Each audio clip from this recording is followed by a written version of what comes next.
Oh, oh, What's wrong? oh yeah. All right. I was okay. I was just saying. I thought I cut out for a minute. So we good. Oh We're yeah, good. yeah, because it's connecting. Loading. Yes. Yeah, Connected. it's connecting it, and then I'm gonna hit record, and then we can go. I'm gonna just move it over. Oh. What's wrong? Oh yeah. All right. I was just saying. I thought I cut out for a minute. So we good. Oh We're yeah, good. yeah, because it's connecting. Loading. Yes. Connected. Yeah, it's connecting it, and then I'm gonna hit.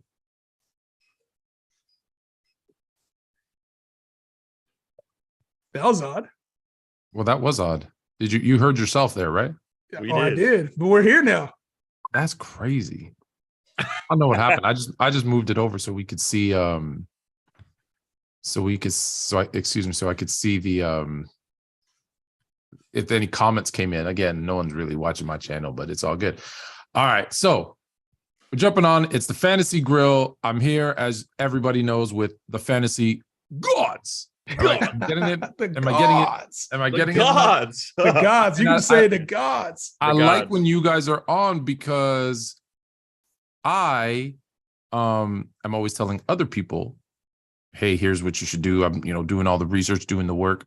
But you guys did all the work. So now I can ask you, because I'm gonna start right off the bat with, I got a problem.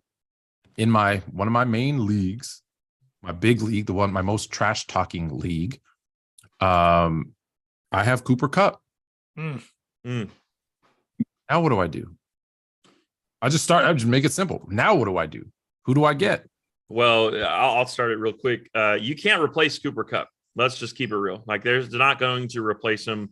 What you want to do is try to find the most upside that you can. Justin called this pre-game, but Christian Watson is someone that probably is rostered now. He's probably out there, but if he's still sticking around, he has the most upside that you're looking for as far as points that could match Cooper Kupp, right? So you got the super ultra athletic, drafted early. And I actually really like Christian Watson dynasty wise as a rookie. I called that early on, and I said that he has all the things that you look for. And I got clowned: height, weight, speed. Everybody was just clowning me for that. But it turns out that this dude has the metrics that you look for in a wide receiver one. And sure enough, he displayed it last week with 3 touchdowns. So we know he has the upside. The other guy that you have to look at is, you're probably just throwing it around, but I think Allen Robinson has probably been dropped in most leagues. So now's kind of the time to see if he's still on waivers. And then, of course, Kadarius Toney, another guy that probably not rostered in most leagues, someone that you could look at. He was phenomenal. I saw the highlight. He changed his glove mid-catch. Yeah, he adjusted his Before glove. the catch. That was crazy. That's special. So I think those 3 for me would be the ones I'd look at.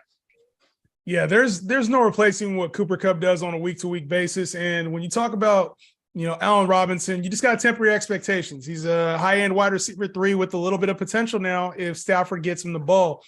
Some other options include trading, right? This is a trade deadline for most leagues. Go after some guys that people are fading. Deebo Samuel, who has similar upside, but also isn't going to be what you drafted him at. You might be able to get him at a cheaper price. There's injured players who are potentially coming back from injury. Keenan Allen, Jamar Chase. So these are guys you can target at potentially lower cost. Mike Williams, Hollywood Brown, guys that can significantly help your team that you might be able to get at a reduced price. So while you definitely want to play the waiver wire, that's not the only way to win. I'd be sending active trade offers if I lost Cooper Kupp. So here's the thing. In most leagues, people fall in love with, 1, people they draft, and 2, people with name cachet. Will people actually trade you? Do you believe they'll trade you a Jamar Chase or a Deebo just on name alone for something reasonable? Or I think if you have to over offer to get him, then what's the point? Like, I have a situation where I've got Cooper Kupp and AJ Brown. So now I got to replace Cooper Kupp, clearly, because that's what the team was built around, right? Those are the guys that have been winning me my games. I'm not going to give up my one good running back, which is Nick Chubb, because that's my guy. Like, I don't have really, if you're going to be strong at wide receiver, you're going to be weak somewhere else. So I'm not giving up Nick Chubb. How am I getting one of these guys? And just for the record, I had Watson, Christian Watson, right? I dropped him He's still available. I can pick him up, no problem. He's still available. He's still available. And I have Kadarius Toney, I think, in most of my leagues. So I guess I'm okay. But my worry is with Toney as an example. If everybody's healthy, if Juju's healthy and Hardman's healthy, the reason he had, I think, a good week, and correct me if I'm wrong here, guys, is because Hardman was out. Yeah. So he got some extra. Extra cards. Yeah, and Juju went out. And when you're, and then Juju. That's right. Yeah, to answer your question, I think it's also about you as a trade person, right? The person that's doing the deals. You have to understand that not every trade is going to be fair. Sometimes you have to do things to help your team. And one way to do that without giving up your stud players is to give the other player who does have the stud, the Keenan Allen, the one who recognizes the name value or maybe the draft capital that was put in. You have to give that person some upside. So you mentioned you have Christian Watson on your team. That's a guy I definitely would include in this because in that person's head for Keenan Allen, Christian Watson actually might be more valuable. But Keenan Allen has the name. So you throw Christian Watson in another piece that can start on their team. You have to look at their team and evaluate. Do they need a tight end? Do they need a running back?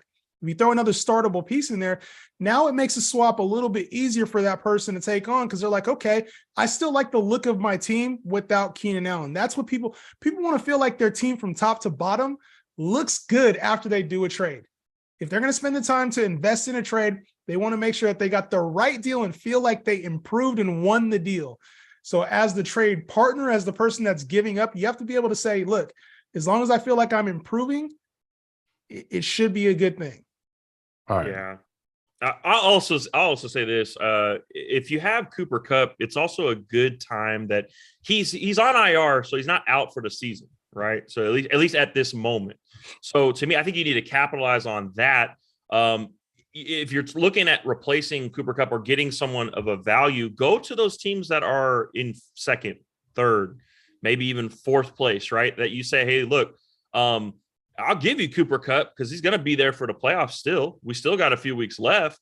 Do you want him in the playoffs, right? And you can kind of sell that name, sell the fact that he's not on IR for the season and say, hey, maybe you will get someone in that range, like you said, Deebo Samuel or maybe a Mike Evans, hey, this guy maybe has the depth that he can give up and be like, you know what, I'll take Cooper Kupp on the bench because, hey, man, for the playoffs, he's going to be a stud for my team and I could win it all. But you may be able to sell that, right? And then Cooper Kupp may come back.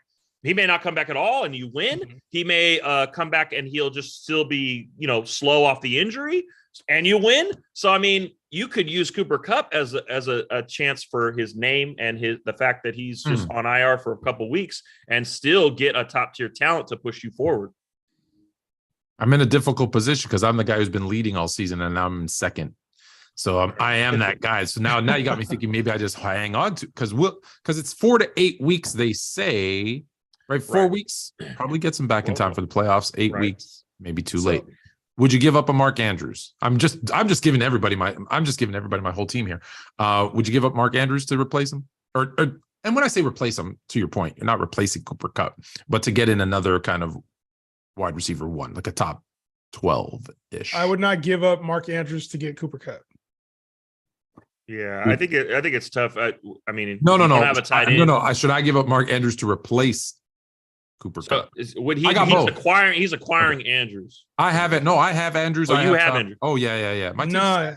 If you have Cooper Kupp, especially if you're in first, don't panic. You throw some offers out there. I would not trade any of my starting pieces, especially since you just lost a starter. I'd be trading pieces on my bench to secure more starters, especially because buys are going to end here in the next 4 weeks. And that's also right around the time when Cooper Kupp comes back. If you have 6, 7, 8 wins, 9 wins on the year, whatever your record is, you're okay. As long as you secure a playoff spot, that's really the only thing that matters. So if you can secure some more wins along with because there's times you've had Cooper Kupp on your team and you've lost, right? So it's not like he's the only factor. You have a team for a reason. Use some of those bench pieces to acquire or just trust some of those bench pieces. They're on your bench for a reason. All right. Actually, my first loss was his bye week, I believe. And then maybe not then. And then my second loss was Joe Mixon's 50-point game. 50 whatever point game. Yeah. So damn you, Joe Mixon, who I've been trying to trade for all season. No one will give him up. All right. So what else? All right. So that's my scenario. What else is going on? Who are some other names, running backs, any other position? What are the guys that we should be looking at, be it waiver wires or, hey, we're getting close to the playoffs. Who should we be looking at? I think for me, it's got to be Cole Kmet. I've seen him on waivers everywhere. And again, he keeps producing. He's starting to do the breakout. We predicted Cole Kmet early on in the season. Didn't look good for us. We were like, oh man, this guy's a bust. It's not doing well. But now slowly but surely he's getting involved. He has the athleticism that you look for in a tight end, which is the key to top 5 tight ends. You have to be explosive athlete. It's very difficult if you're not. All the guys that were explosive athletes, at least right now, guys like Zach Ertz, even Mark Andrews and Kelsey, those guys were uber athletes. So you have to find those gems, and Cole Kmet was, but early on in the season, he was nothing. So he was dropped in most leagues. So I think that especially if you don't have Kelsey or you don't have Mark Andrews, and especially when Zach Ertz just went off, he's done. Go get Cole Kmet if he's still on waivers. He has to be a target for you. It's no surprise to me, as a guy who watches obviously every second of every Bears game, that the Chase Claypool trade happens. They allow Justin Fields to start being who he needs to be, which is scrambling and RPOs and that type of thing. And all of a sudden the attention shifts, even though Claypool hasn't, people are gonna say he hasn't done much. Yeah, but there's still attention there. They know what he's capable of. Mm-hmm. Now they got to worry about Fields running. Well, guess who's that guy when he scrambles that breaks the route off and just goes and he's wide open? You saw kind of on Sunday, right? Wide open for a 60-yard touchdown. It's Cole Kmet because of those things. It's no coincidence, right? Those 2 weeks that he's had now, 20 plus, I believe, fantasy points 2 weeks in a row, coincide with what the Bears are now doing differently on offense. Well, this has been what everybody's been clamoring for, is get Justin Fields some weapons. And it took them looking like a historically bad passing offense for them to go and get Chase Claypool. And yeah, the offense is going to look better. Chase Claypool is an underrated run blocker as well. I think this trade is going to work out for everybody, including Cole Kmet.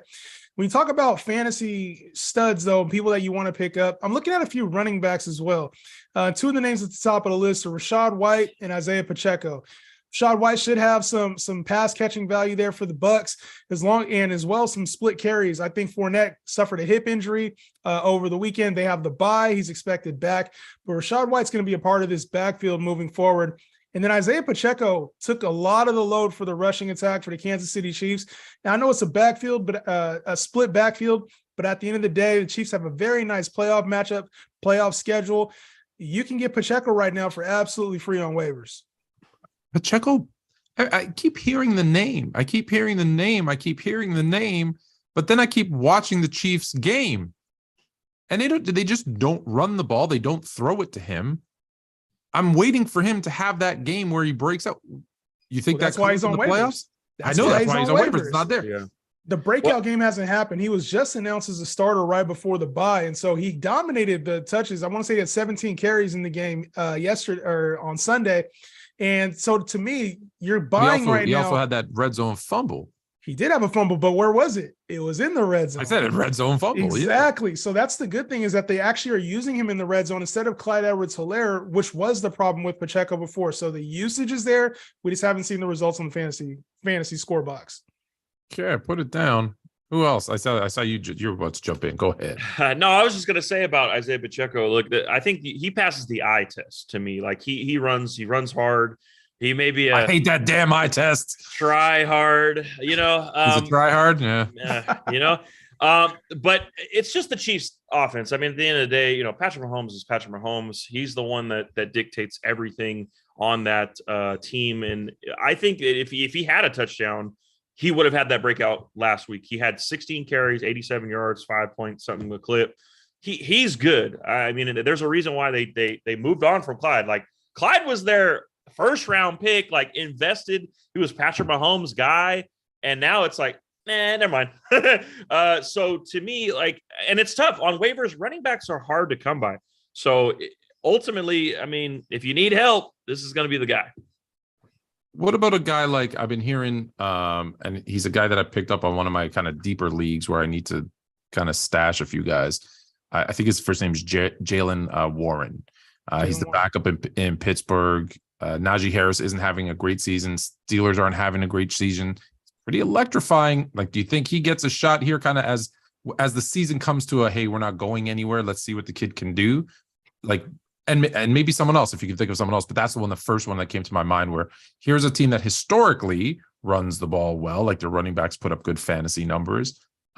He gets maybe a shot later on in the season as they might be rest Najee and say, hey, let's go worry about next year. It's, Mike Tomlin's first, I think, going to be first losing season unless something crazy happens. Anybody else that you think kind of under the radar? Now, I don't think that it's going to be just a season where they say, Najee, go get healthy, because his team also invested a very high pick in Najee Harris. So he's been banged up early on. I think they have to see, is he the guy that can lead him in the future?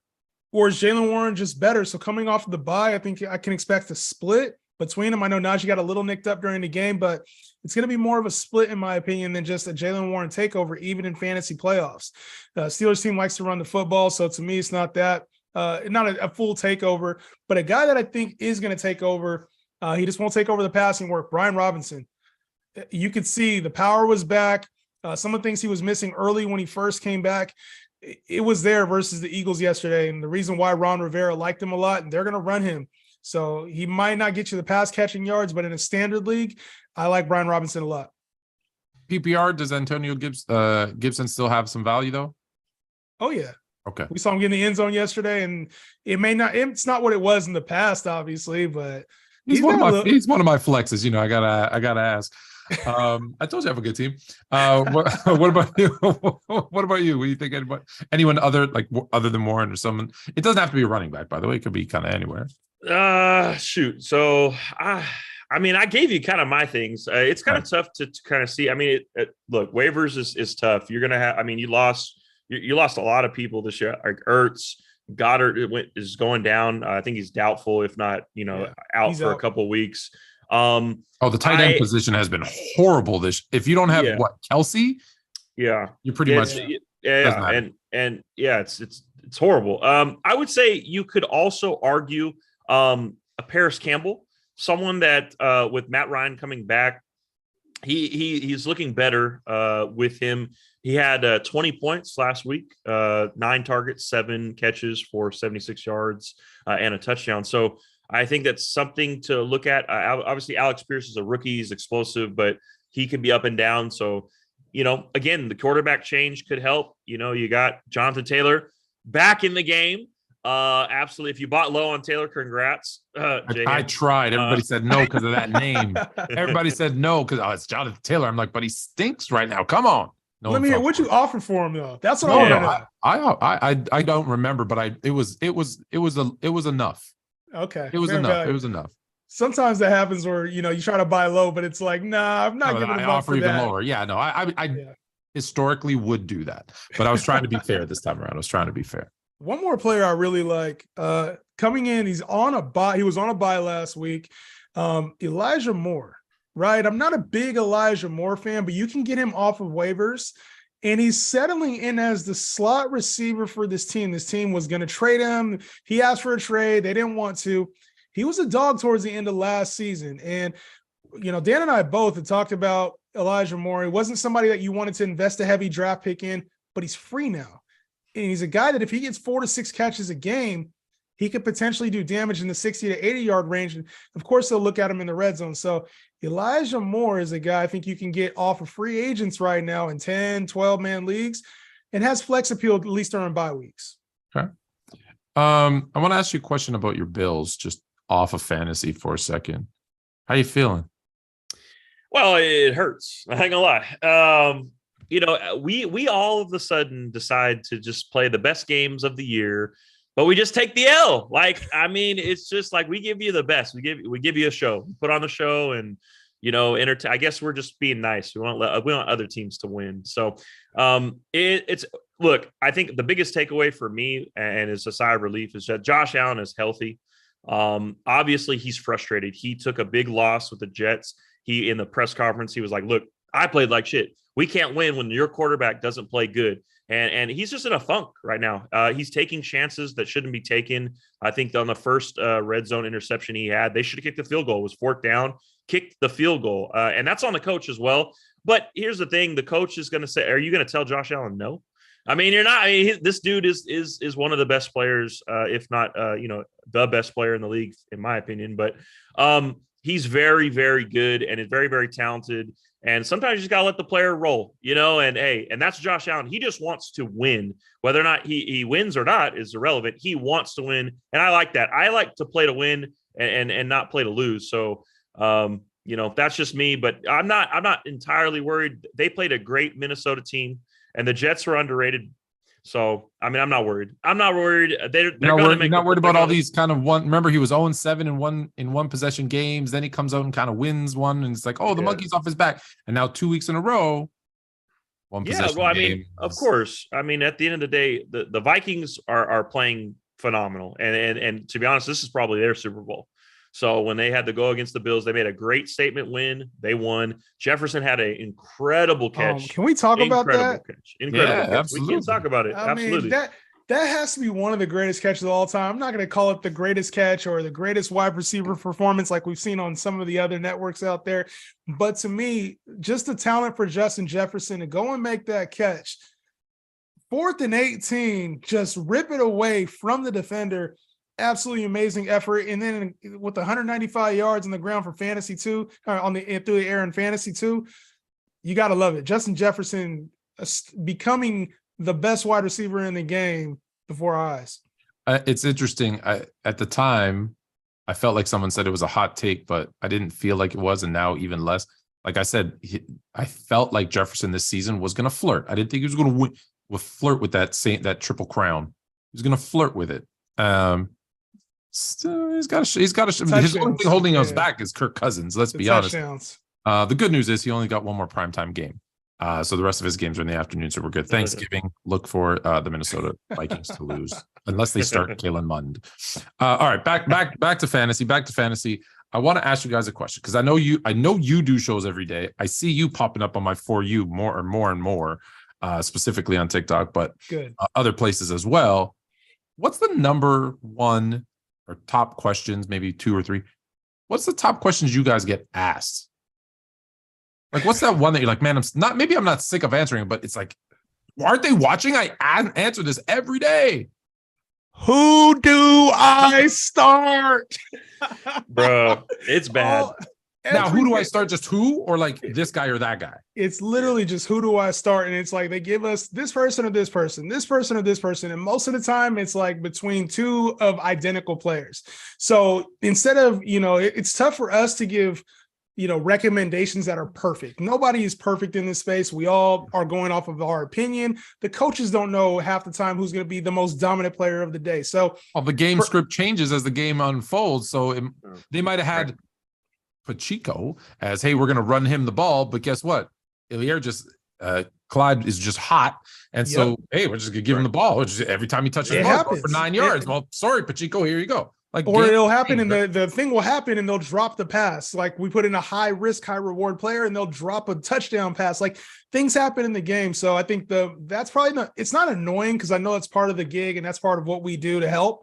But who do I start is very random, especially when the players are. It's like, who do I start? Terrace Marshall or Gabe Davis? And it's like either one of those guys could do the same thing on any given week. Yeah, I would say so. That's the same. It's just who do I start, especially on our Sunday show in the morning, right before the games. We give them the best advice. It's just the last minute, hey, y'all could have DM'd us like throughout the week. Like we have time, but hey, no, let's wait till the last hour of the last, chance. So but I think the thing that we do the best, I think, and Justin hit it on the head where we can't get everything right. That's not what we're doing. Anyone who says they get it right all the time is lying or not trying. Right. But what we do offer are pathways. Like there are questions where it's like, hey man, do I start Christian McCaffrey off of an injury, or do I play, Jeff Wilson? And we say, you play McCaffrey, like trust the process of the elite guys. Trust the better player. Yeah, exactly. So there are people that come to us and they have those types of questions, maybe not that wide range, but very close to that range where it's like, okay, hey man, we got you. Just come on, just trust us, start the player. And then sure enough, he's going to have the better game. All right. So I'm going to ask you one. when you have like an elite player, like an elite football player. So let's say you have like Aaron Rodgers or Joe Burrow. You also have Justin Fields. Who do you start at quarterback when you know, no disrespect to my guy, Justin Fields, but you know Aaron Rodgers and Joe Burrow are better quarterbacks? Well, I think it depends on when you ask that question, because in the early weeks, you're starting the elite guy, not even a question, right? So, but as you see the season move on, you see, teams happen, injuries happen, gameplay happens, different defenses that they play. You could start to mold and say, hey, you know what, Fields is looking pretty good. He's looking young, spry, got the legs, the philosophy's changed, the weapons are added. We make the call. So to me, it's when you ask, so I think. Let's say I'm asking you this week. Right. Well, it matters. This week it matters it's too. And Thursday when people are watching this, so it's Thursday. Yeah, well, things matter. Things matter though. Like, so when you're talking about, even if it's Thursday or whatever day, it's situational. So matchups matter. Like the reason why I might have not recommended Justin Fields a couple weeks ago is because he hadn't been playing well and he had a bad matchup. He just played the Lions. He was running hot. They play the Falcons this week. He's running hot. Get him in your lineups, right? But you're looking at Aaron Rodgers. He goes up against, say he goes up against the Detroit Lions in week 15, and Jalen Hurts goes up against Philly and it's windy out there. That changes things. So now we're at a point in fantasy where it's week to week and information matters. And so this is why people like us are helpful in this space, but then also it's important to do some research and know, what you're going up against. So the elite players in fantasy win for that reason. I would say information is key at this juncture of the season. I'm not suggesting people don't watch you Sunday morning, but I will give you a piece of advice that's personal. Every time I make a change first thing Sunday morning, unless it's someone who I found out is out and I replace them with someone who's active. Okay. Other than that, anytime I'm like this person or that person, and I change my mind at the last minute, it's always bit me in the jinxed. It's just like, nah, that person's going to have a big game. But for those that want to continue to do that because they're not me and they don't have bad luck, where can they find you guys on those Sunday mornings and other days? But let's start with Sunday mornings to get those last second piece of advice. Yeah, well, you can find us on TikTok. We're live. We're also on YouTube. Again, the Fantasy Gods, right? So GAWDS, the Gods, right? You will find us there. It's right in between you guys. You can't. It's go right point there. like that. Yeah, you're right there. All right. Yeah, So we're there Tuesdays and Sundays. So Tuesday nights and Sunday mornings to help you guys out. You're always welcome to shoot us DMs, either in our TikTok page, questions on YouTube, or even on our personal Twitter. So that we have tons of opportunities for you guys to come chat with us. And the cool thing about us is we answer damn near every question that we can. Like it's pretty much 90%. If you ask, you're going to get your question answered. Well, no, I don't know. I got to say that's a lie. Because I got to bring you guys on the show because I've been in Justin's live and I said, hey, and I've asked him a question and he completely ignores it. I don't see it. I didn't see. If I see you, I'm answering. If I see you, I'm answering 100%. Well, I actually requested to jump on with you to give you some advice because you had a bad call once. You're talking about basketball. Yeah, I said request to join. I'm not on TikTok a lot. See, people always have this misconception that like because you create content that you're on there scrolling through all the time. Yeah. Because like something happened with this dude that I didn't know, and he kind of called me out, and I had to set him straight. And someone's like, "How do you not know who he is?" I'm like, because I'm not necessarily like going through looking for other people's content. I'm kind of creating mine. And like if someone sends me something and I'm like, oh, cool, then I'll stitch it or do edit or whatever, because I know that's how you work the algorithm. But I don't. You know how many people are on there? There's like 80 billion people on TikTok. There's no way I'm going to know everybody. Nah, no way. Yeah. So that being said, I was like, let me jump on. We'll definitely. I'm not on there that much. I'm not. Me and you will definitely get a TikTok live in soon. Like I said, I didn't see it come in. I get so much stuff, and half the time I'm looking at YouTube. I know it happens. It happens. I know it comes when they start coming fast with those questions. Gosh. So I was going to say. I appreciate it because you're like, okay, that person, start this person.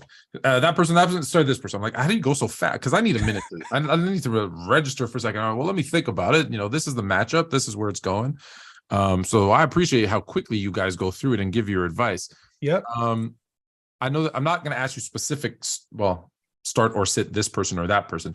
But are there any players this week that you're thinking, hey, these are the guys you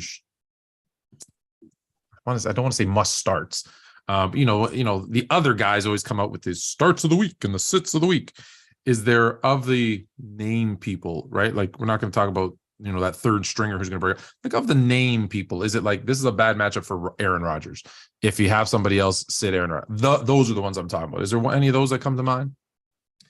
Ooh, that's yeah, tough. it's tough right now because earlier in the week and in the middle of the week, there's a lot of people out of games or we don't know what the weather looks like. So it's tough to go 100%. There's not a lot of games on the calendar this week. There's a few teams on bye.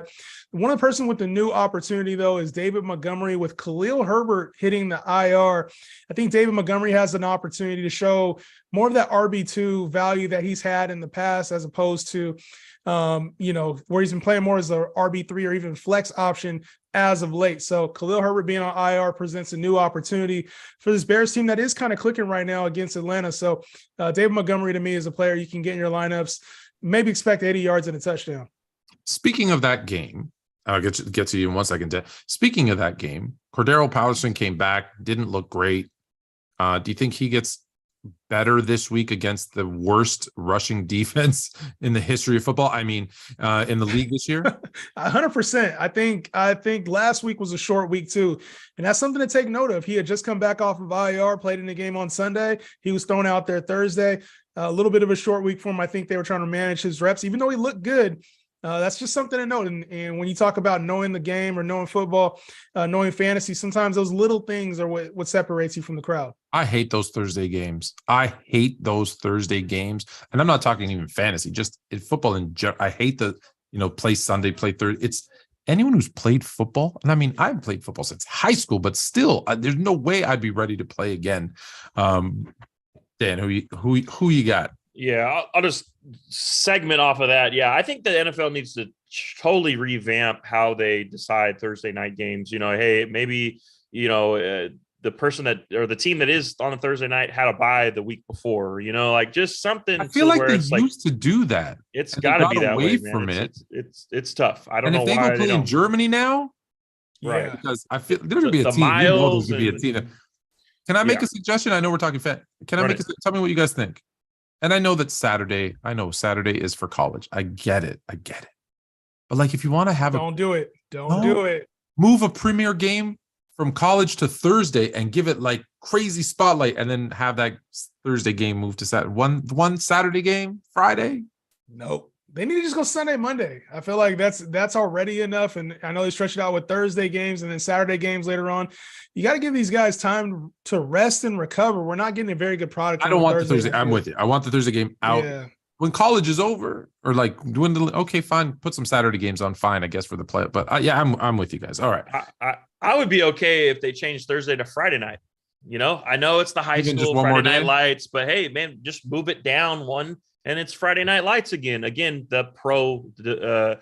I don't think that'll work, only because there's a lot of players who want to see their kids on Friday. And coaches. Sure. No, that's totally understandable. Yeah. So I get that. So let's just go back to Sundays. And you know what? If you want to have two games, do two on Monday night. Do like remember they do the doubleheader sometimes, like the first week of the season. First week. You do that doubleheader Monday. Do the doubleheader Monday. I'm okay with that. I actually like that. Yeah, I like that idea. Good with that. Oh, all right. We got 1 minute left. Who you got this week? Bears or the Atlanta Falcons? Bears. The Bears. You're a good kid. Of course. Of course. He only said that because I said the Bears. His favorite team is the Eagles, but whatever. Oh, wow. I'll still keep him around for a bit. All right, parting shots, guys. We got a couple minutes left. You can find the Fantasy Gods on TikTok, on YouTube. Go check them out. Any parting words? Any last? It could be anything, because I know you do basketball as well. Yes. Bills. Wait, I'm gonna start here. Dan. Bills still going to the Super Bowl? Of course. Never going to stop believing, man. That's just what we do. At the end of the day, I'm happy either way. But yeah, we need a redemption after those 13 seconds. Still hurts me. All right. He's a dad joke of the day. He's a believer. All right. Believer. All right. What do we got? Anything? Basketball, football. Well, since you call it the parting shot, I'm gonna take a shot at my counterpart over there and say that the Dolphins are gonna be one of the best teams in the AFC, win the AFC East. They are legit with Tua This season? this season. They're taking the AFC East. Dolphins winning the AFC East. All right, you heard it here on the Fantasy Grill. Until next week, now you're more fluent.